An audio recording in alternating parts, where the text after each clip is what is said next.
I think one important question would be, as you mentioned, institutional weakness as one of the most relevant hurdles for design and implementing effective index insurance tool. How do you think the private sector can contribute to develop capacity building at the institutional level, or alternatively to fill such gap in most developing countries? Over to you, Shukri.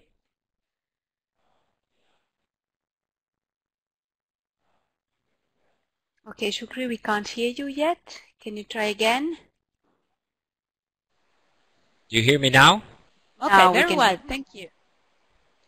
Okay, thank you. I think that's a very good question. And I think for these kinds of interventions or tools or new initiatives to be sustainable, I think one of the main tests is attracting the private sector. I think index insurance can always also play, even without the private sector, as safety net, part of the safety net of governments actually trying to support vulnerable groups, and it worked to some extent. But I think the promise of index insurance, I think, in the end, is to what extent the private sector would be attracted. But there are a lot of infrastructural and institutional issues, as was indicated and your question alluded to, that is a barrier to the private sector. This is too costly, and there needs to be some kind of public investment to I think cover at least the initial the costs that are involved, that could be huge to some extent. These are part of the meteorological, statistical data, statistical systems that in some countries actually could be very, very expensive. And there are, in a way, also technological advances that somehow can be brought in, like satellite-based imagery, but these at the moment can go only to an extent. There needs to be ground truthing, which will need still those infrastructural investments. The other side of it also is the legal frameworks, and also linking all these, because these then for insurance to work, there are contractual arrangements, and these need to be enforced. And I think related things are still missing, and we are yet at a pilot stage in very small areas. So I think these are some of the things that would be needed for the private sector, but it doesn't mean we cannot bring in the private sector early on, so that they become part of the discussion and part of the know-how, so that they are also informed with the developments.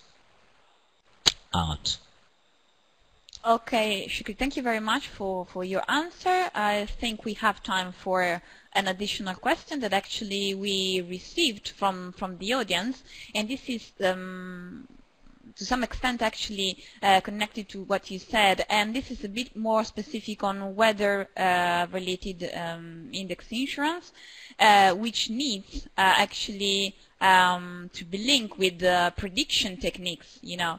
And so one of the one participant to the webinar is saying that prediction techniques are products indeed of high computational skills and laboratories. So his question is, what tasks are implemented by FAO in solving the shortage of skills and laboratories, especially in Africa? And is FAO working with the university and a local research center that can handle seasonal prediction to build appropriate weather index insurance? I think that's a very good question, and FAO I think is partnering at the moment with a myriad of organizations within the European Union, but also USAID and others who are well advanced technically from weather point of view.